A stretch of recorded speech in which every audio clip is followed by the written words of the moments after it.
gitu, ketua dari JCI Badung Bali. Nah tadi yang udah disampaikan oleh LP Gede bahwa kita di sini pun hadir, teman-teman di sini menginvestasikan waktunya, menginvestasikan dari leher ke atas gitu kan bahasanya, untuk mendapat ilmu baru, teman baru, relasi baru, supaya untuk mengembangkan, mana tahu nanti kita menyusul untuk seperti Bro Dewo. Amin. Amin. Saya berterima kasih banget sama Bapak Gunade itu karena saya belajar banyak banget dari Bapak ya.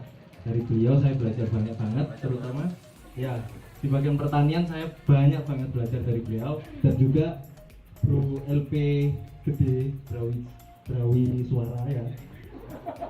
Sampai lupa namanya, saking terkenal. Ya itu atas supportnya sehingga acara ini bisa kita inisiasi bareng-bareng gitu. Nah sebenarnya kenapa sih saya sangat ngebet banget ada acara-acara tentang pertanian seperti ini? Karena saya percaya ya, Indonesia itu akan maju jika pertaniannya juga maju. Kalau Kus bilang ya, tongkat kayu dan batu aja jadi tanaman. Itu pasti teman-teman sepakat semua kalau Indonesia ini kaya, bener nggak? Tapi ketika saya kuliah ya, pas semester 2 itu saya sudah terjun di dunia pertanian. Dan yang saya temukan adalah petani-petani itu malah di bawah garis kemiskinan. Bahkan saya sempat jadi salah satu seorang petani yang juga sempat di bawah garis kemiskinan kayak gitu. Jadi saya mulai bisnis pertanian dan gagal bolak-balik, sewa lahan untuk tanam sawah kayak gitu, padi, kemudian jagung gagal. Selamat sore, selamat datang di Kampung Dino ya, Kampung Dino yang luar biasa menurut saya karena saya yang punya. Tapi mudah-mudahan buat kita semua kan jadi luar biasa. Terima kasih BCI yang sudah mensupport acara ini. Dewa semuanya, senang sekali, saya merasa berbahagia, terharunya kenapa? Karena di saat yang sekarang, di situasi yang begini ini, masih respon teman-teman adik-adik Bapak untuk melihat dunia pertanian sangat luar biasa. Ternyata keseharian saya tidak sendiri, masih banyak saudara-saudara saya yang untuk bertani dan benar-benar berminat untuk bertani. Nah, mungkin sedikit gambaran dulu, siapa sih saya gitu. Saya mungkin udah tahu, udah dikenalin nama saya Mande Gunade.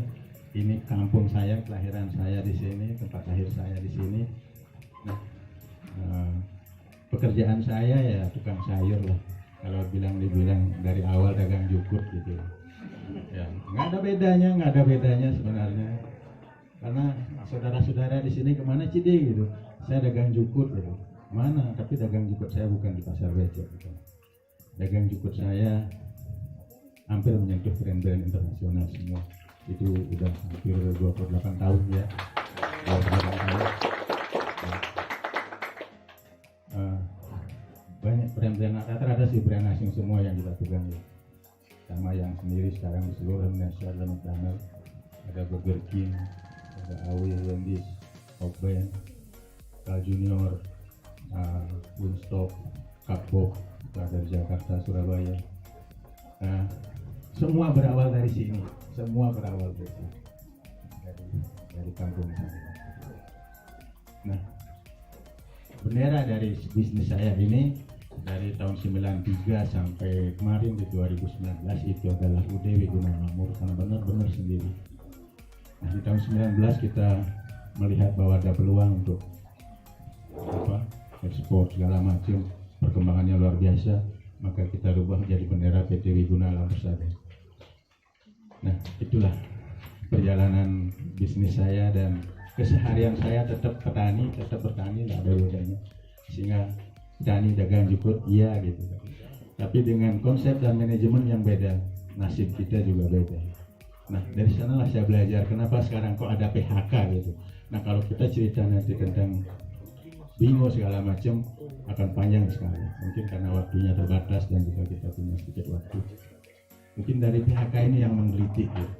Nah, itu pun hasil ide saya sendiri ya, dari ya senang utak atik gitu lah. Nah, semua berawal dari bingung sebenarnya.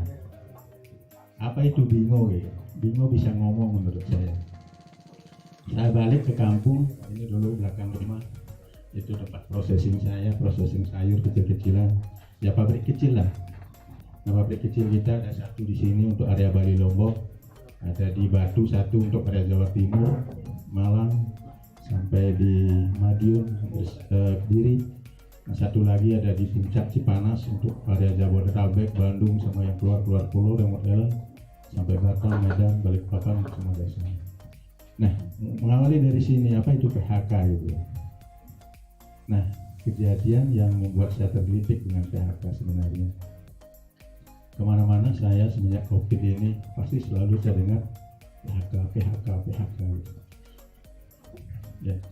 Dan itu menakutkan ya, mengerikan. Kita akan kehilangan pekerjaan, kehilangan penghasilan kalau udah di PHK. Dengan versi bingo saya bisa ngomong itu sendiri, akhirnya saya atik, saya plesetin gitu. PHK, petani harus kaya, petani harus ketawa, petani harapan keluarga. Kemarin baru seminggu kita buka, Gubernur respon, datang. Petani harus kreatif, banyak lagi akhirnya muncul hal yang spesifik dari petani itu sendiri. Banyak sekali. Nah, kenapa saya pasang petani di sana gitu?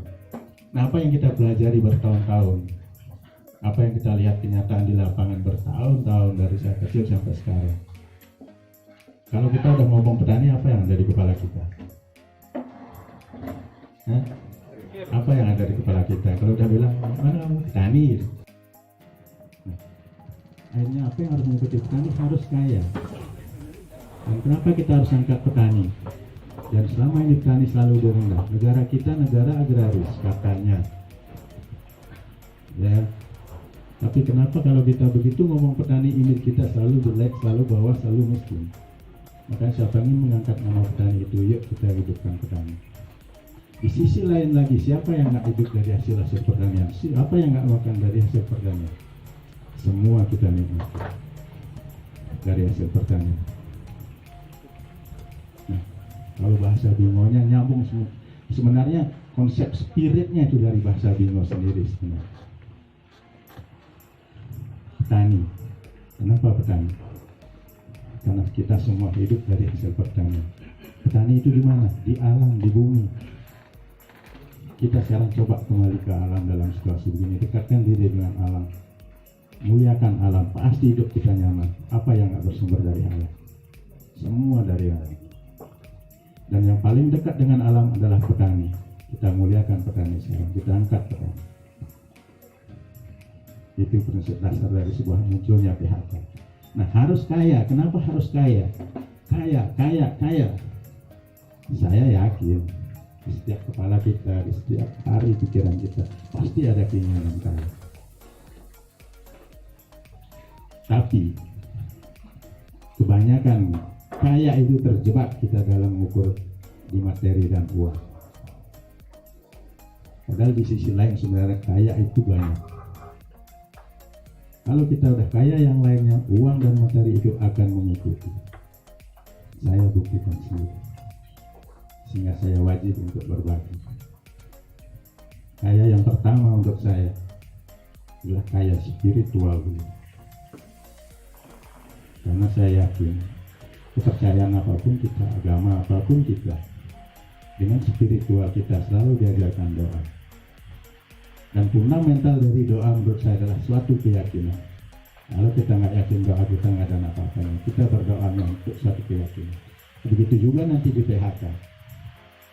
PHK bergerak dasarnya dulu sendiri mengalami dulu. Dulu saya nggak tahu apa itu McDonald, nggak tahu restoran dari mana, nggak tahu. Begitu saya kejadian, saya nanam lemon beretar-etar, punya lemon busuk kebuang-buang. Datang seorang teman sini, "Di, kenapa lemonnya kamu buang? Bawa ke McDonald." Di situ saya mengenal kata satu sahabat, kata McDonald itu saya kenal. Begitu saya bawa lemon di sana, tantangannya juga luar biasa. Tapi hanya sepatah kata sahabat mengatakan McDonald, saya jadi tahu McDonald. Dan saya diikuti sampai sekarang, saya pegang seluruh Indonesia. Sekarang dengan 226 restoran.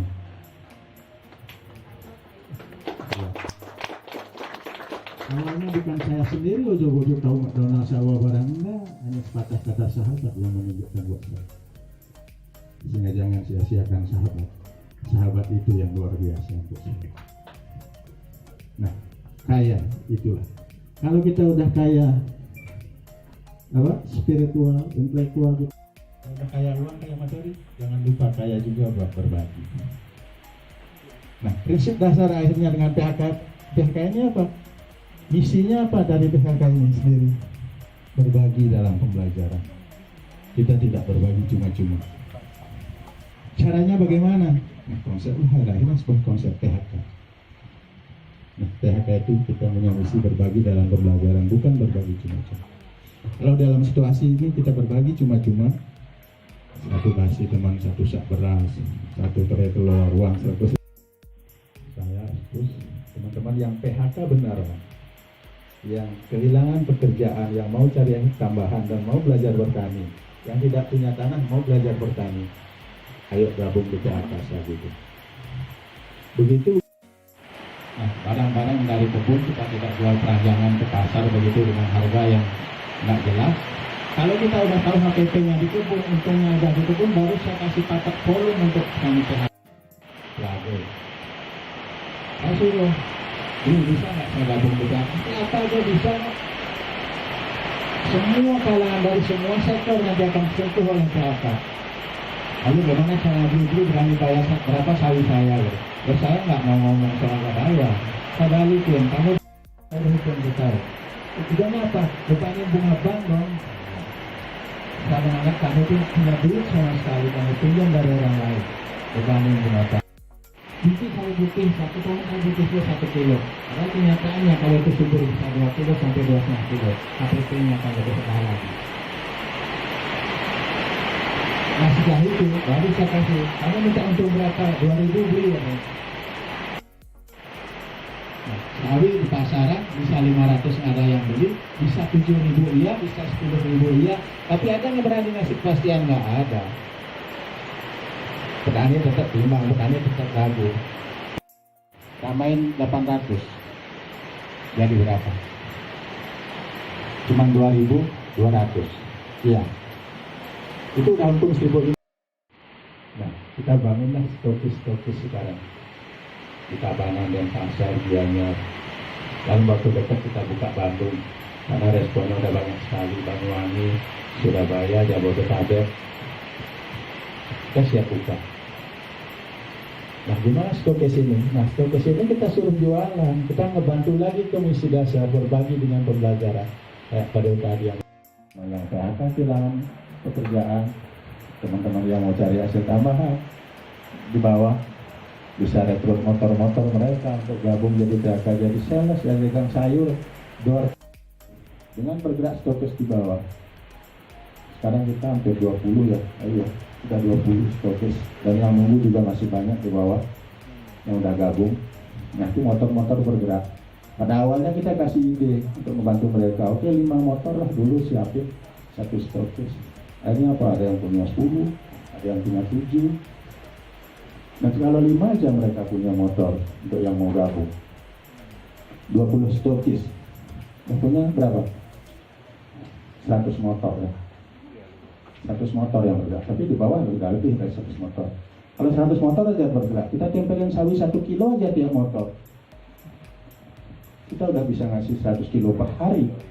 Per hari ke petani yang mau gabung jadi petani PHK dengan kontrak harga di 2.200. Untungnya 1.500. Kalau kita kasih 100, 150.000. Petani itu diem, nggak ngapain. Mereka bisa ngajak karena udah mungkin tenaga kerja. Mereka udah sewa tanah dapat. Nah, gimana kalau stokis-stokis ini berkembang? Mudah biar satu baik. Nah, biar simpel lagi, simpel cookingnya kita lengkapi dengan bumbunya. Harganya gimana? Murah, sangat murah. Karena apa? Karena petani-petani di kita itu yang membackup kita sudah dapat harga standar. Kita tidak main harga pasar yang bisa 10.000, bisa 12.000. Jadi hidup sebuah ekosistem ekonomi yang kita bangun hidup dan mengena semua sektor. Nah, ide-ide itulah yang saya ini begitu saya keluarkan tanggal 12, ide kita launching 12 Februari kemarin, baru sekarang sudah hampir sebulan lebih dikit ya. Nah, responnya sangat luar biasa dan saya merasa terharu, senang sekali ternyata begitu direspon, disupport sama DCI, ternyata banyak yang mau hadir. Saya merasa terharu sekali, ternyata benar-benar saya nggak sendiri, kita nggak sendiri untuk berbuat di pertanian ini. Kaya bisa, itu nanti kita akan kaya. Siapa lagi kalau nggak kita di petani? Sekarang karena siapa yang edit dan sekarang semua orang itu. Nah, konsep dasarnya simpel seperti itu yang kita buat. Kalau kita bicara nanti seluk-beluk gimana caranya di titik ini gimana kritisnya, di titik ini gimana nilai poinnya, itu ada semua. Kita udah konsep dalam semua manajemen PHK Indonesia. Nah, itulah yang mengawali kenapa satu dari prihatin kita, ada keinginan kita untuk berbagi, kita belajar jujur, lahirlah sebuah PHK. Nah, aku yang punya tanah banyak bisa masuk, dan memang saya menyasar hal-hal itu dengan saya mendidik berbagai dengan pelajaran dengan petani-petani muda yang tergabung. Yang awalnya saya kasih 5 are, nanti kalau dia udah pinter, banyak lahan-lahan kosong yang nganggur sekarang, punya bos-bos, bisa nyuci sendiri. Apa itu enggak penghematan buat kita semua. Nah, kita juga buat program plastiknya, plastik PHK, karena kita belum lepas. Nanti 120 hitungan kita ganti dengan 2 pack sayur. Sayurnya, plastiknya kita tarik, kita kumpulin, ya itu kerjaan Madura lah, biarin aja dulu kan gitu. Nanti ke depan mungkin kita punya daur ulang untuk plastik. Sementara sampah dulu kita proses jadi kompos. Nah, itulah singkat dari ini. Dari konsep saya dengan PHK, nanti di mana bisa masuk, siapa aja bisa masuk, siapa bisa gabung, semua sektor akan tersentuh dengan konsep PHK dan bisa. Kalau satu-satu kita runut, nanti industri kecil akan hidup. Saya kasih contoh, kita klik semua itu masukin ke PHK. Kenapa bisa nggak ini PHK menghidupkan industri-industri nanti? Bisa. Saya ada punya program. Nanti tim Bingo akan mengadakan festival atau apa atau expo, anggap aja kayak sambal teri, bisa nanti sambal lindung. Ibu-ibu PKK dari mana, dari seluruh Bali atau Tabanan bisa gabung di sini, adakan festival yang pintar masak, chef-chef bisa yang termasak. Saja buat apalagi ikan-ikan segala macam, unggas, banyak yang bisa kayak begitu. Sekarang kita punya begitu ayam masak hanya 10 menit sudah dapat begitu. Tutuk kambing masak 10 menit sudah dapat begitu. Sehingga dengan PHK ini kita penuh akan bangun kreativitas kita. Orang kaya, ya kita seru-seruan dulu aja. Kita saling mengisi, saling ini, itu akan lebih seru buat saya ya. Mungkin Mayu mau ada makan kira-kira. Baik, terima kasih atas waktunya Pak Madi. Saya perkenalkan diri dulu, saya Satya, saya adalah co-founder dari PHK. Jadi di awal tahun 2018 kami sebenarnya sudah punya ide untuk berbagi. Kemudian di awal COVID mulai itu 2019. Kemudian kami berpikir apa ya? Saat itu belum ada muncul nama PHK. Awalnya kami hanya ingin membuat sebuah supply chain sayuran gitu aja.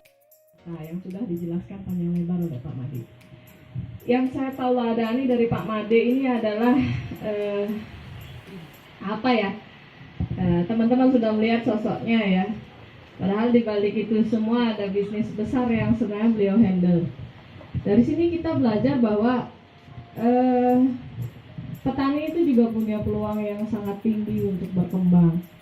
Kemudian tidak hanya stuck di menanam tanaman, kemudian misalnya satu varietas apa yang sedang Ibu pikirkan. Yang dia pikirkan adalah bagaimana tanaman itu bisa tumbuh dan panen. Pernahkah Bapak Ibu memikirkan bagaimana sisi bisnisnya? Saya harus jual ini berapa, modal yang saat kebutuhan pasar tidak tinggi untuk barang kita, kemudian produksinya banyak, harga nggak dapat. Ya dari situ ternyata problem ini dialami oleh hampir seluruh petani. Tetapi kenapa tidak dialami oleh Pak Made gitu? Pak Made tidak mengalaminya, beliau menanam berhektar-hektar iceberg Pak ya, selada contohnya salah satunya. Kenapa tidak mengalami fluktuasi? Kadang-kadang kan mungkin saja itu nggak ada yang beli. Tapi pernah nggak Pak selama 28 tahun itu? Pak Made jauh nggak pernah.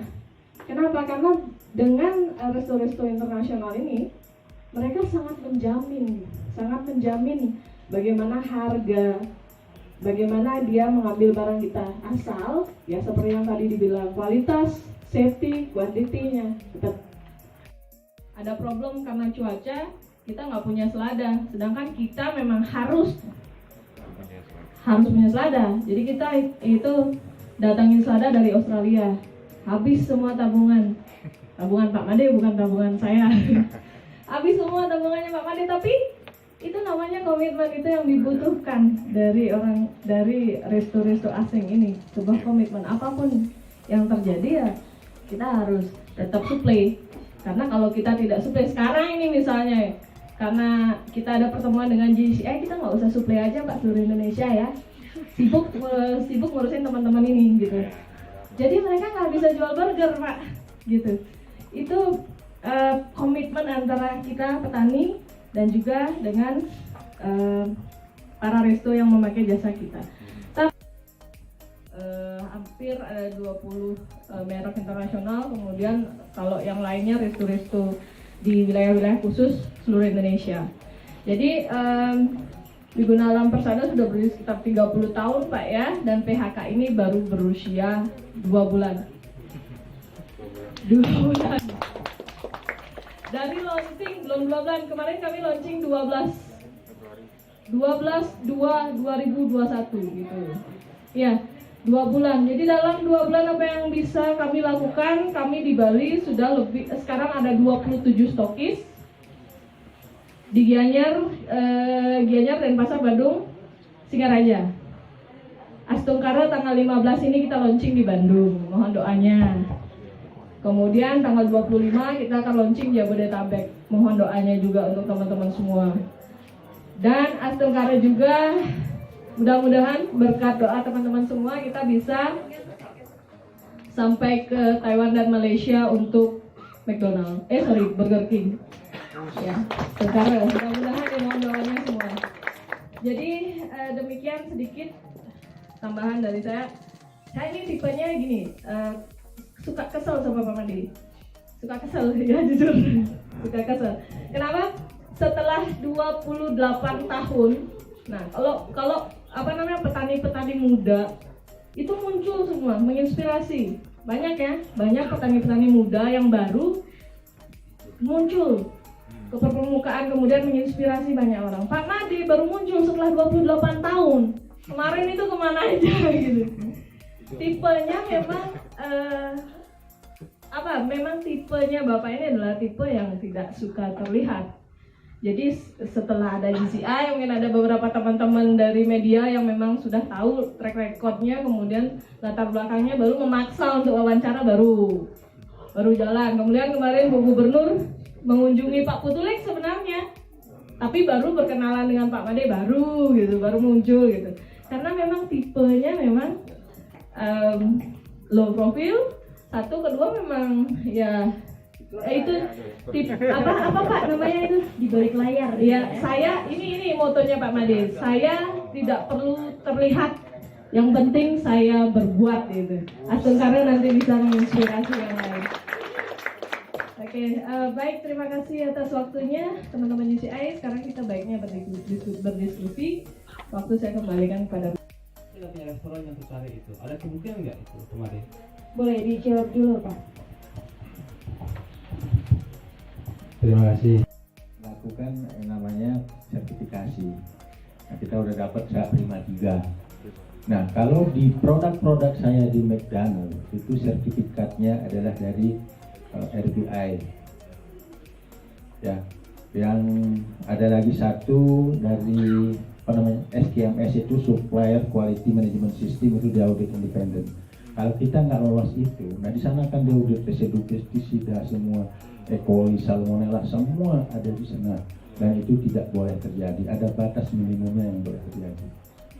Nah kalau barang kita kayak masih ada kimia, pestisida segala macam, stop, nggak boleh supply, nggak boleh kirim. Nah itulah salah satu kelebihan kita. Kenapa kita bisa bertahan sekarang?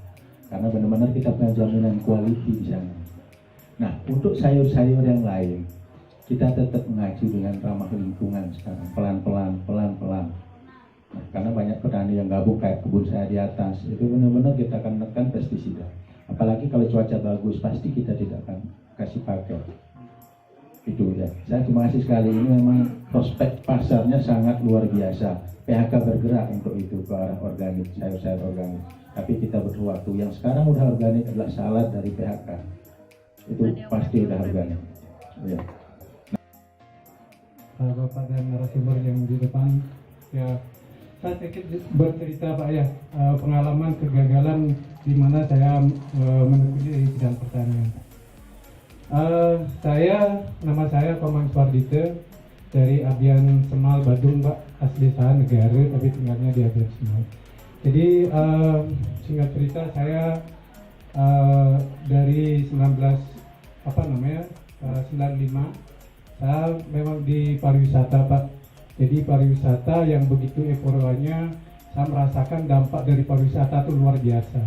Dan saya berkeliling bekerja dari hotel ke hotel, pariwisata itu luar biasa, memberikan kehidupan buat saya pada saat itu. Nah, jadi cuman karena saya adalah hobi pertanian Pak ya, jadi pasar gitu.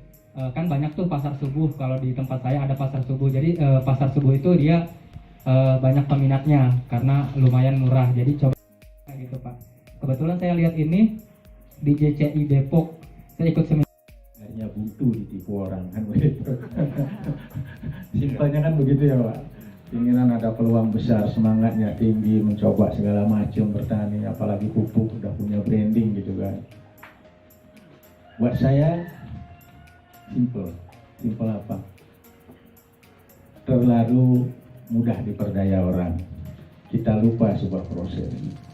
Prosesnya apa? Kecil tuh. Nah, kecil tuh menurut saya itu konsep hidup saya lagi, itu kecil tuh.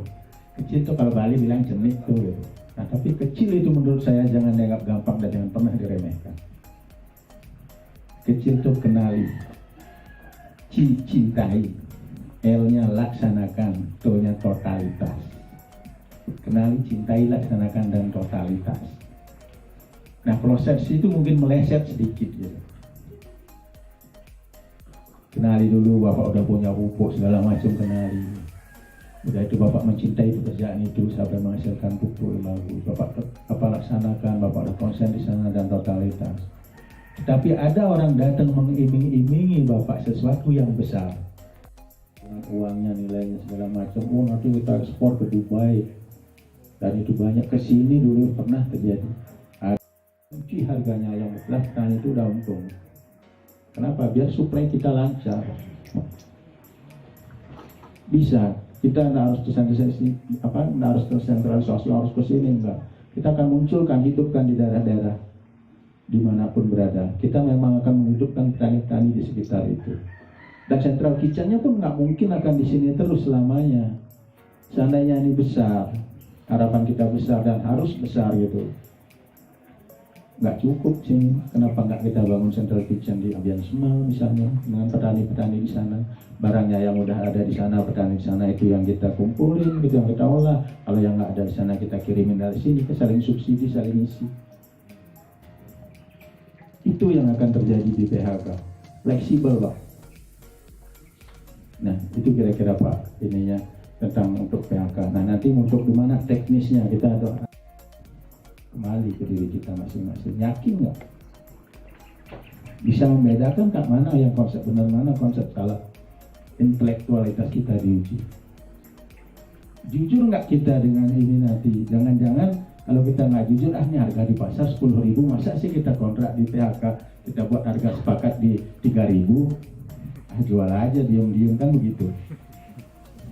Kembali ke diri, jujur nggak kita? Kaya kita di mana kaya kejujuran kita? Kalau udah saya terus terang aja, kalau udah begitu cerai ya. Bayangin, hanya dengan melihat uang 10.000, nilai kejujuran yang nggak ada. Kita udah sepakat ini tidak kita jual, kita bagikan cuma-cuma untuk dikenal. Udah, dari awal saya bilang modal kita, kekayaan kita satu, spiritual, intelektual, kejujuran, persaudaraan, persahabatan, sosialitas kita harus tinggi. Kita khianati diri kita dengan tidak jujur, ya udah saya stop. Nah, jadi saat itu mereka datang ke sini, mereka cerita bahwa di Subak Mas Ceti itu mereka membuat produksi beras organik. Karena kami sudah punya itikat untuk support. Jadi langsung menjawab apakah ini bisa dilakukan di mana? Ini salah satunya di Mas Ceti kemarin sudah. Nah, kami ada kenalan di sana. Jadi setelah kami datang ke sana, kami cek, kami bicara dengan Subak, salah satu Subak mungkin sudah kayak apa ya, ketuanya gitu.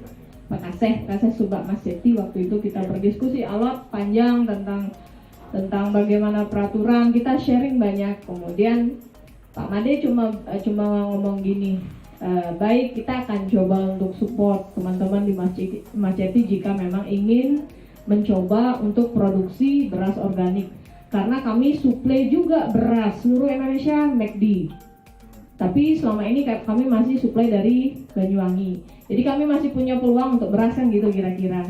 Di bayangan kami punya kesempatan untuk membantu teman-teman yang mau produksi beras. Kami kasih tantangan, kamu siapkan dulu lahan 1 hektar. Kita akan coba support untuk mencoba menanam, kemudian kita akan ajar bunga banknya berapa gitu loh. Kalau misalnya sayur hijau kan 25 hari Pak, bunga bank setahun 12% kira-kira ya. Jadi masukkan 1% dari modal itu masuk bunga bank. Seperti itu penghitungan APP-nya. Kemudian rata-rata sih sayur hijau itu biaya produksinya nggak lebih dari Rp1.000 per kilo. Kemudian mau untung berapa? Kalau HPP penghitungan yang sejenis yang tadi itu, yang dibebankan ke petani adalah biaya mereka untuk dilatih dan segala macam. Sampai kapanpun kita nggak akan bisa berkembang. Tidak akan dijangankan. Gimana caranya? Yaitu tadi konsepnya. Yuk petani kita ajak berhitung dulu. Tahu HPP-nya, kasih untung yang jelas. Sehingga harga bisa kita kunci. Dengan kita kunci harga, pasar kita pegang, kasih barang yang berkualitas, pasti saya yakin akan stabil. Tapi ini butuh waktu. Seandainya dalam konsep besarnya, kalau ini negara punya konsep seperti ini, nggak ada kita miskin. Kasih nggak ada. Hasilnya begitu habis jualan, ambil langsung hasilnya, prosentasenya. Nggak ada ditahan-tahan di PHK. Driver yang di bawah keliling-keliling tiap hari, habis jualan jam 12, jam 1 habis jualan, setoran, stokis ngelengkap, restore pusat, hari itu juga dikembalikan haknya. Sekarang driver dapat berapa yang udah kita cross-check? 20% untuk motor kita kasih. Karena apa? Misi berbagi, misi sosial kita. PHK ini 2 misi yang berdampingan, nggak saling benturan, misi bisnis dan misi sosial. Nah, itu yang terjadi. Nah, di PHK ini kita coba konsep untuk mencari stabil harga itu. Stabil harga, kontinuitas volume, dengan ada petani di belakang kita yang kita kasih ajarin berhitung, dia tentukan untung, ajarin budidayanya. Itu akan memberi jaminan continuity-nya. Kualitasnya kita konsep di central kitchen-nya. Harganya udah bisa stabil dengan menghitung, ajarin berhitung, tentukan untung. Apa di pasar nanti kalau di jalan akan terjadi naik turun? Enggak. Paling hanya musim yang akan berpengaruh. Nah, itu ya, mudah-mudahan dengan PHK ini kita bisa akan stabilisasi harga. Kita buktikan dulu dari kecil aja dari. Nah, gimana caranya masuk McDonald gitu ya. Itu kembali ke kecil tuh ya. Kecil tuh sebenarnya konsepnya. Kenali dulu, saya awalnya saya kuliah dulu Udayana ya, saya ekonomi dan tahun 92 itu memutuskan diri pulang kampung berkebun, nggak mau cari kerja. Ijazah saya sampai sekarang tidak pernah difotokopi, tidak pernah ngelamar kemana-mana, pulang bawa masih licin dia ya. Tekad jadi petani, karena di sisi lain apa, saya nggak senang diperintah orang. Saya coba mengkreat ide-ide saya, pemikiran saya. Saya kuliah saking pengen aja, nggak mau bekerja. Maaf aja kalau saya mau bekerja, saya mungkin ikut Rai Mantra dulu. Saya seangkatan sama beliau. Teman-teman saya minum, tempat geng-geng saya minum tuak di depannya McDonald Jimbaran sekarang sana sama Prabakunya. Begitu tamat kita bareng, Gun ayo ikut aku, bantuin dong. Ini perusahaan-perusahaan biar ada. Saya mikir, saya bilang, Gus maaf saya minta waktu 2 tahun aja. Kalau saya sampai gagal nggak makan, ajak saya kasih saya makan, saya bilang gitu. Saya pulang kampung, mulai yang nyangkul udah biasa. Ya sama tuh, kegagalan begitu ke pasar, panen sawi, satu mobil bawa ke pasar. Ya nyampe di pasar nggak ada yang beli, balik lagi. Begitu kurangin, nanam punya sedikit, harga mahal. Selalu itu terjadi. Nah, Astum Kare, alhamdulillah. Hanya saya ketemu itu dari sahabat mereka. Sehingga perjalanan saya nggak ada karena diri saya sendiri, semua karena sahabat. Saya pegang brand Burger King, AW, Wendy's, Hotbell, Carl Junior, brand-brand asing itu semua karena sahabat. Karena apa yang dilihat sahabat? Komitmen kita kunci. Nah, di sanalah saya jual lemon pertama, kenal namanya lettuce pertama, diajarin kita cutting, motong, diajarin spek, kualitasnya, prosesnya itu konsepnya kecil tuh, kenali dulu. Saya mengenali dulu dunia pertanian. Saya bilang ini kenali daerah saya, daerah siapa dulu, saya bertani apa yang cocok, saya kenali dulu. Udah itu saya cintai. Kalau nggak kenal, nggak cinta, kapan berlanjut kan gitu. Artinya kalau kita udah bicara cinta, kita pasti mempertaruhkan apa yang kita mau sepenuhnya di sana. Berarti saya melakukan, saya sendiri melakukan jadi petani, praktisi, saya belajar, dan totalitas itu membawa saya bisa mengikuti brand-brand. Kalau di sana kita nggak totalitas, saya yakin nggak bisa. Artinya apa? Kejujuran kita dengan komitmen. Karena menurut saya kejujuran itu adalah kunci dari sebuah komitmen. Nah sekarang saya kasih tahu, yang dibayar mahal oleh mereka ke saya apa? Bukan produk saya sekarang. Kalau kita bicara lettuce, bicara pickle, produk yang saya support buat mereka. Pickle aja saya sebulan 60 ton. Itu brand-brand itu. Lettuce kalau sebelum COVID kemarin, ya, bisnis saya lagi down sekarang 60%. Kalau sebelum COVID saya lettuce aja sehari 5 ton, 4 ton.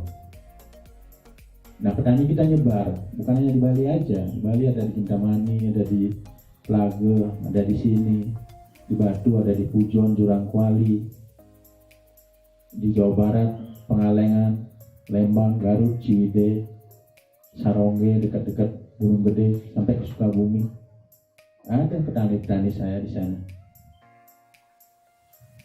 Nah, akhirnya yang dibayar apa?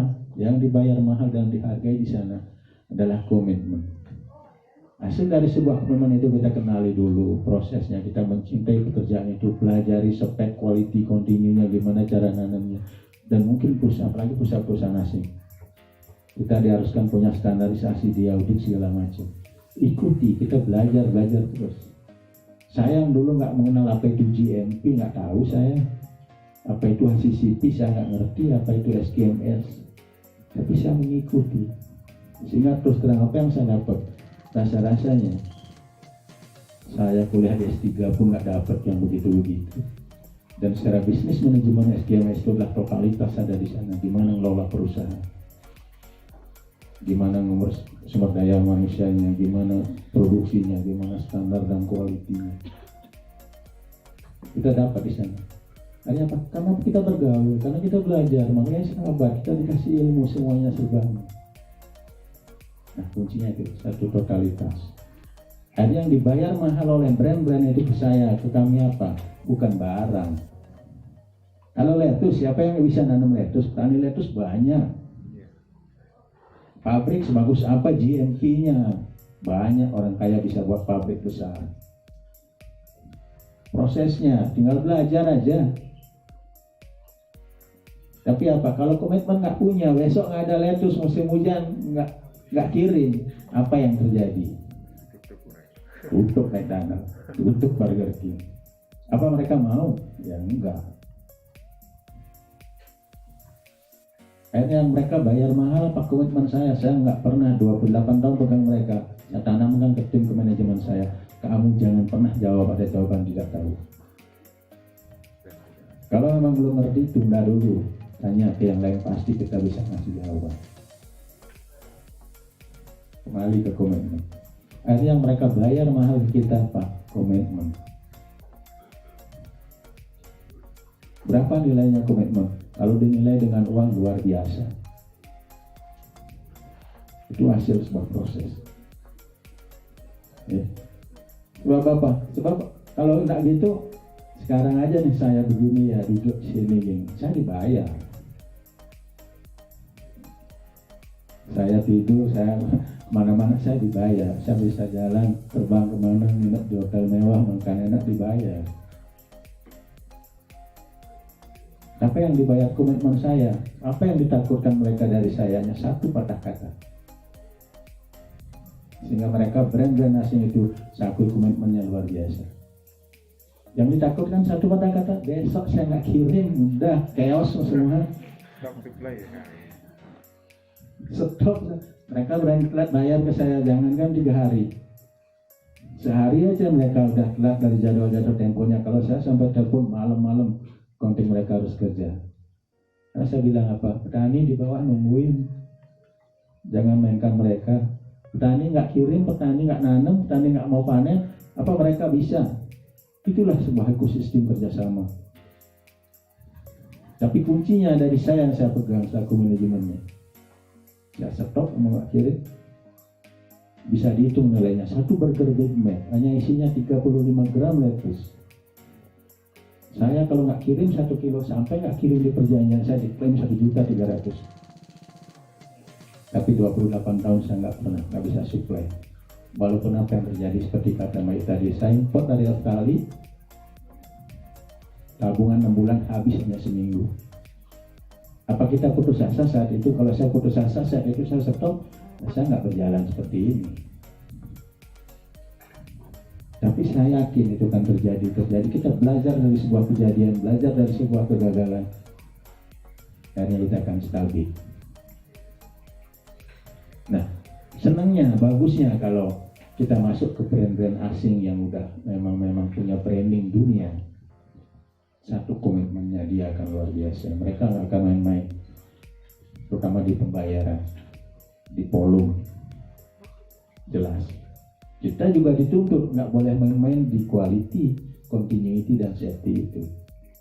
Jadi timbal balik. Untuk mempertahankan safety, quality, continuity itulah kita butuh. Kecil tuh, kenali, cintai, laksanakan, dan totalitas dengan itu.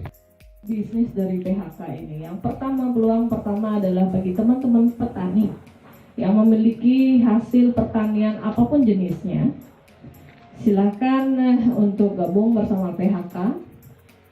Tapi dengan sistem yang sudah kami jelaskan, Anda berhitung, Anda tentukan untung. Itu yang pertama. Kemudian teman-teman yang hari ini belum menjadi petani, kemudian ingin bergabung bersama PHK, ingin belajar di pertanian, ingin menyusul Bro Dewo atau ingin menyusul Pak Made Gunada, juga kami fasilitasi. Kami bantu untuk ajari bagaimana caranya bertani, mulai dari kami berikan lahan. Di awal mungkin kita fasilitasi 5 are, karena 5 are sudah cukup luas untuk dikerjakan oleh 1 orang pemula untuk belajar dulu. Kemudian kami bantu jika memang belum memiliki modal, karena pertanian membutuhkan modal, bibit, pupuk, dan segala macam. Kami bantu juga di pendampingan. Kami punya tim khusus untuk pendampingan pertanian bagi teman-teman yang memang mungkin awam, sama sekali belum pernah turun, tapi sekarang ingin mencoba karena sudah desperate, tidak tahu harus ke pariwisata sudah tidak mungkin kembali, kemudian pertanian yang akan berkembang. Meskipun nanti pariwisata balik, ya lebih berkembang lagi kan pertanian ya, masih lebih diserap ini hasil pertaniannya. Itu. Kemudian hasil hasil kita ini harus kita buat menjadi nilainya lebih tinggi. Dengan kita serap ke central kitchen, kemudian kita proses menjadi produk yang lebih ada harganya. Kalau misalnya kita jual kangkung saja, contoh varietasnya kangkung, kita jual ke pasar kangkung, akan sama dengan penjual kangkung lainnya. Kita tidak akan bisa bersaing. Kemudian tapi saat kangkung ini sudah kita olah, kita sanitasi, kita cutting, kita jadikan sebuah produk dalam kemasan yang sudah ada bumbunya, semisal varian yang ini untuk kangkung, plecing kangkung, sudah ada, atau tumis kangkung yang sederhana, sudah ada bumbunya, sudah dicuci sampai rumah, tinggal masukin bumbu, tinggal masukin sayur, sudah jadi 5 menit, tidak usah dicuci lagi, sudah pasti bersih. Itu yang akan dikerjakan oleh Central Kitchen. Nah, sekarang kita butuh jaringan lagi yang membantu produk dari petani dan teman-teman kita di Central Kitchen ini untuk sampai ke rumah tangga. Kalau kita suplai ke pasar bisa aja, kita suplai ke toko-toko bisa aja. Tapi kami juga ingin membuka lapangan pekerjaan juga untuk yang non-petani. Teman-teman yang sudah desperate juga, ada kemarin banyak yang kapal pesiar segala macam, yang sekarang masih stay di sini. Dengan jaringan yang kita buat namanya stokis. Kami sebutnya stokis. Jadi stokis itu adalah agen. Jadi tugas mereka adalah, nah sekali lagi, kalau misalnya kita hanya tegaskan di stokis, kita buat satu stokis di Gatsu misalnya, dia aja cukup jualan kok sebenarnya. Kita bisa suplai ke dia aja, dia yang jualan kemudian cukup. Berbaginya berhenti sampai di situ. Kemudian kalau ingin lebih luas lagi, lebih banyak yang kita bantu, stokis wajib merekrut 5 orang driver. Driver ini kita sebut driver, sales. Dia akan bertugas berjualan produk kita tadi ini ke rumah-rumah dengan caranya sendiri. Kami tidak pernah target penjualannya. Kami tidak pernah berikan paksa mereka untuk target berapa. Sekarang it's depend to you. Kami memberikan kesempatan tanpa modal. Stokis kami berikan suplai sayuran yang sudah kita kemas ini tanpa modal sama sekali. Kemudian teman-teman driver juga direkrut tanpa modal sama sekali. Silahkan style jualannya apakah reseller, apakah dia pakai motor. Tapi yang paling bagus itu sebenarnya yang menggunakan motor. Karena kita tidak perlu menunggu traffic konsumen untuk datang ke kita, tapi kita yang langsung datang ke konsumen. Kemudian mereka mendapatkan 30% dari harga. Jadi saya kasih gambaran, salah satu produk kita adalah capcay ya. Contoh ini capcay yang sudah ada bumbunya, sudah ada sayurnya. Itu hasil dari petani kita di sini yang sudah kerja sama kita kemas menjadi capcay. Harganya cuma 10.000. Itu untuk 3-4 porsi. Dari 10.000 itu 3.000-nya kita berikan ke stokis dan juga driver. Jadi mereka langsung dengan persentase itu tanpa dikenai biaya apapun. Mendaftar apa nggak ada biayanya. Jadi sekarang stokis kita udah ada di Gianyar, Singaraja, dan pasar yang paling banyak dan Badung. Mungkin sudah pernah bertemu produk kita? Sudah ada yang sudah ketemu produknya? Belum? Oh, ada satu yang udah pernah. Sudah pernah Ibu? Sudah Ibu ya. Sudah pernah. Produknya dari mana Ibu kalau boleh tahu? Dari Bu Oga. Coba. Mana ya sampelnya, tak suruh bawain tadi. Uang. Waste 50% berarti harganya adalah 10.000 sebenarnya satu ikat. Sedangkan dengan harga 10.000 dengan sudah bumbu dan sudah 7.000 ke PHK. Dari 7.000 itu ada gaji dari anak-anak kita di PHK. Gaji anak-anak PHK di pabrik. Ada petani kita masuk di situ. Kemudian sisanya adalah 30% untuk teman-teman yang memasarkan di bawah. 20% untuk driver. 10% kami berikan bertahap kepada stokis. 5% di bulan pertama, 7,5% di bulan kedua, 10% berikutnya di bulan ketiga, dan seterusnya. Itu peluang bisnisnya. Kira-kira begitu bentuk ekosistem bisnis yang sedang kita kembangkan. Tapi apakah stokis berhenti di situ? Apakah stokis berhenti di produk PHK kemudian cari driver selesai? Belum selesai. Anda bisa sasar, contohnya Bapak mungkin salah satu retail kita di Bravo atau di Kutel. Anda adalah stokis di Kutel. Sekarang ini iya, di Kutel masih tutup banyak restoran. Bisakah kita suplai ke restoran itu? Bisa. Tanya speknya apa. Masuk ke sana, ajukan proposal, tanyakan speknya apa. Kita bisa penuhi speknya, jangankan spek baru resto kecil ya.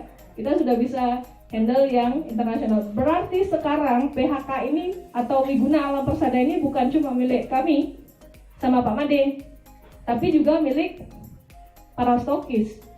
Anda bisa tanya speknya di situ, resto ini kebutuhannya apa, atau Anda punya link, bisa masuk lewat purchasingnya atau manajernya, jual berapa yang bisa Anda jual. Petani ada harapan lagi untuk bisa tetap.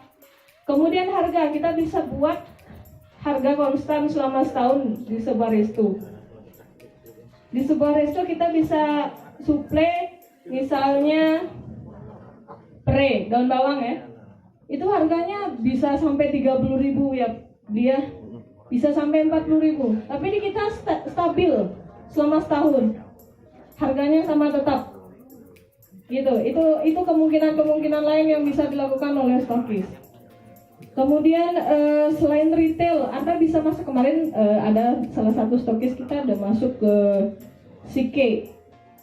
Karena Sike juga sedikit informasi yang kami tahu bahwa sekarang ini retail yang middle up seperti Sike, Pepito sudah mulai berpikir untuk mengambil pasar middle down, masyarakat langsung menengah ke bawah, karena mereka sudah mengalami pasang surut selama setahun pandemi ini, sudah mulai ketar-ketir nih, jadi sudah harus mengubah.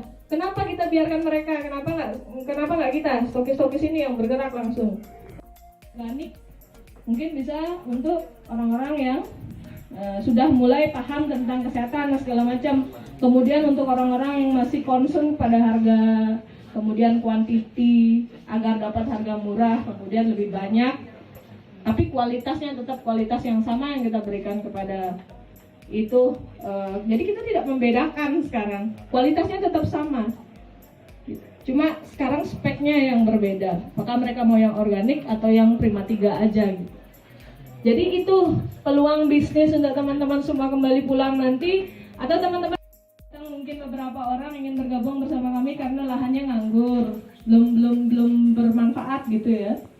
Belum dikelola secara baik. Kita bisa kerjasamakan, kita pertemukan dengan teman-teman petani yang butuh. Saya juga masuk beberapa teman-teman dari Pupuan yang punya kopi ya, sudah masuk. Jadi tetap kita mainkan kualitas. Mereka masuk bawa sampel kopi. Kemudian kalau kita jual kopi di Bali biasa aja, ya, karena kopi Bali sudah banyak tuh yang bagus-bagus ya. Mungkin kita akan susah. Tapi saat kita bawa kopi Bali keluar ke Bandung, ke Jogja, ke Jabodetabek, Makassar, kopi Bali itu nilainya beda. Ada tulisan Bali dikit aja. Itu nanti akan berbeda nilainya di luar. Itu UMKM teman-teman yang punya produk apapun jenisnya, yang masih berhubungan dengan pangan ya. Sementara berhubungan dengan pangan dulu, kita concernnya di situ, bisa bergabung. Bahwa sampelnya minimal PIRT sudah ada, karena kami benar-benar ingin menjamin kualitas produk yang sampai ke konsumen. Kita bisa tentukan harganya, sama-sama duduk kita tentukan harga berapa UMKM agar juga terbantu, keuntungannya berapa, kemudian kita juga sampai ke konsumen tetap tidak mahal. Kita bisa bantu untuk bawa di jaringan kita di stokis driver ini, gitu. Jadi sekarang Anda bisa menentukan, Mbak, di bagian mana bisa bergabung. Silahkan hubungi, nanti ada memang khusus untuk customer service kita, nomor teleponnya kan saya bagikan. Bisa dibantu dari PHK, bahkan dibimbing, ditemenin sampai nanti prosesnya, sampai nanti panennya segala macam, dan diserap langsung oleh PHK ini juga. Dari program PHK langsung diserap, jadi nggak perlu khawatir bahwa nanti siapa yang beli gitu, nanti udah nanam siapa yang beli. Atau yang kedua bisa menjadi stokis. Nah, seperti contohnya yang udah ada di meja Bapak Ibu sekalian, ini adalah salah satu contoh kalau misalnya teman-teman memilih, oh ternyata karakter saya lebih cocok untuk menjadi stokis. Atau juga yang ketiga, ada kesempatan buat Bapak Ibu sekalian yang mungkin memiliki lahan yang saat ini belum aktif, belum digunakan untuk apapun, mungkin bisa digunakan untuk sebagai lahan pertanian yang nanti akan dikelola juga oleh petani-petani atau teman-teman yang tergabung dalam komunitas PHK. Nah, sambil teman-teman berpikir boleh dicek kembali di lembaran yang tadi pertama kali diberikan oleh panitia. Di situ ada kuesioner, bisa dibantu untuk diisi. Diisi supaya kita dari tim PHK bisa nanti menganalisa keinginan dari teman-teman ini seperti apa. Apakah ingin menjadi seorang stokis, menjadi pengelola sebagai petaninya, atau justru pemilik lahan yang ingin dikelolakan lahannya oleh teman-teman petani dari komunitas PHK. Jadi sambil diskusi, setelah ini boleh dibantu diisi di kuesionernya. Nanti jangan lupa di akhir acara robek aja yang bagian kuesionernya, lalu nanti dikumpulkan ke panitia dari GCI ataupun teman-teman dari PHK ke Bu Ayu juga boleh ya Bu Ayu ya. Pastikan satu jenis produk saja kita coba dulu. Contohnya salah satu teman saya yang ini konsum di sawi putih, kemudian sayur hijau, pokcai. Salah satu aja diambil dulu Pak. Jadi salah satu itu Bapak hitung dumun. Jadi jangan langsung sekarang. Nah, kita menikmati proses kan Pak. Jadi Bapak hitung dulu di rumah berapakah HPP-nya. Dihitung sesuai dengan, kami sudah punya perhitungan, tapi dengan kondisi lahan kami. Karena di setiap lahan itu HPP akan berubah, berbeda. Jadi kami tidak ingin merugikan petani karena harga produksi sayur hijau di sini dan di Payangan tentu akan berbeda. Karena situasi tanah dan juga kontur tanah. Satu area, besok satu area, karena jangka waktu panennya kan 25 hari sampai 30 hari. Ya, sekarang Bapak harus tentukan dulu komunitas yang Bapak tanam satu. Yang paling baik di wilayah Bapak apa? Ya, biar tidak tumpang tindih. Harga di konsumen tetap bisa stabil dan juga tetap murah sampai konsumen gitu Mas. Gambaran cuacanya di Payangan ya. Tapi Payangan kan agak sedang-sedang saya dengan greenhouse. Nah kalau greenhouse itu jelas investasinya kan besar, investasi gede. Tapi kalau secara konvensional juga artinya dengan secara sederhana kita bisa buat plastik sukup, kalau di sini bilang shading kecil yang ditarik, begitu musim hujan kita pasang, begitu di kemarau kita lipat di atasnya gitu. Nah kalau udah normal cuacanya kita amankan, itu bisa dipakai berulang-ulang. Nah itu yang terjadi. Nah kalau di sini pengalaman saya, jak lettuce itu kan paling riskan lagi. Kalau lettuce sudah hujan, udah mikir kita. Karena sekarang keadaan bagus, hujan semalam, besok udah busuk dari bawah. Nah kita kalian dengan tutup plastik shading itu lagi pertanyaan terakhir kalau ada yang mau ditanyakan sebelum kita kembali ke rumah masing-masing sebelum gelap. Ada lagi yang mau ditanyakan? Oke, terakhir permisi Pak, pinjam sebentar. Baik, silakan Ibu boleh sebutkan namanya dan juga pertanyaannya, silakan. Selamat sore, saya Mira. Dari tadi kan saya dengar ada pembahasan untuk yang petani sama yang punya lahan tapi mengolah langsung. Nah misalnya kalau itu bisa bergabung dengan PHK, model bisnisnya seperti apa? Petaninya apakah dicarikan dari sana atau kita yang mengumpulkan petani di daerah kita? Kebetulan kita di daerah Ubud, jadi ada lahan cuma yang menggarapnya udah nggak ada gitu. Dan yang cocok itu untuk komoditinya itu apa yang ditanam itu apakah langsung juga sekalian? Oke, terima kasih. Ini pertanyaan terakhir. Permasalahan untuk teman-teman yang sebenarnya sudah pengen gabung jadi petani tapi belum ada lahan di wilayahnya. Contohnya di daerah Gianyar ada juga teman-teman mau belajar bertani tapi belum ada kita lahan di sana gitu kan. Kemudian kalau di daerah Bedugul sendiri kita sudah pasti ada lahan, kemudian di Lemukin di atas kita ada 30 orang sudah menjadi petani PHK di atas. Dengan dulunya nih ke hutan, tapi sekarang sudah mulai ditanami sayuran. Keren sekali. Nanti kapan-kapan kalau ada lewat ke Singaraja, boleh mampir di kebun kami. Yang ini pure orang-orang yang tidak pernah bertani sama sekali, tapi mampu mengubah hutan menjadi kebun sayuran. Itu luar biasa. Nah, kalau yang sederhana kayak di Ubud itu, Kita juga bisa bantu untuk carikan petani jika ibu mungkin bukan tidak punya link untuk petani gitu dan juga sibuk untuk mengurus itu. Kita kerjasamakan lahannya, kami bantu, nanti akan kemarin berkat BIMTEK kita yang adakan di Padma Resort kemarin ada beberapa komunitas juga teman-teman di Gianyar. Jadi lahannya bisa kita berdayakan mereka yang bekerja di sana. Kemudian jika ibu serius kita akan duduk bersama untuk menghitung bagaimana. Tapi tentu itu akan disesuaikan dengan kondisi. Tapi kami bisa bantu untuk mengarahkan teman-teman petani PHK yang ada domisilinya di Gianyar untuk ke lahan ibu. Tapi kita cuma belum bisa pastikan bentuk kerjasamanya. Yang jelas nanti proses di PHK itu kalau Anda punya lahan, pasti pasca panen kita hitung, kita bayar. Jadi dari berapa hasil panen, ibu dapat berapa gitu. Oke. Dari margin yang didapatkan oleh petani itu nanti ibu dapatnya berapa persen. Jadi nomor teleponnya 081 338 819 561 PHK Bali. Saya ulang 081 338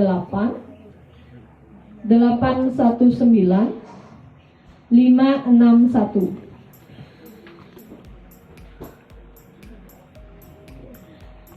Tadi gabung, silahkan hubungi 081 untuk teman-teman luar Bali. Mungkin ada saudaranya di luar sana yang ingin mengembangkan PHK juga, karena kami akan kembangkan PHK seluruh Indonesia. Bulan depan ini Tenggara bisa Bandung dan Jabodetabek. Berikutnya menyusul Surabaya dan Banyuwangi. Setelahnya mungkin Medan. Mungkin teman-teman punya sudah saudara-saudara di luar mungkin juga membutuhkan pekerjaan atau mungkin mempunyai lahan di luar ya. Untuk luar Bali nomor teleponnya 081 338 847 198. Juga dari pihak PHK udah mau meluangkan waktunya hadir jauh-jauh, mungkin ada yang dari mana ke Bedugo, ke Bingo Farm, kita diskusi bersama. Ini adalah hasil yang semoga nanti teman-teman bisa pulang dengan hasil yang nyata, eksekusi yang nyata, dan kita bisa berkembang bersama menjadi petani yang kaya semuanya untuk win-win solution bagi kita semua. Untuk itu sebelum mengakhiri acara pada sore hari ini, saya ingin mengundang kembali untuk Bapak Presiden JCI Badung Bali LP Gedebra untuk memberikan tanda terima kasih kepada Bapak Made Gunade yang sudah meluangkan waktunya, yang tadinya tidak mau terlihat sekarang muncul ke permukaan. Sekarang sudah terlihat ya Pak ya, walaupun ketutupan masker.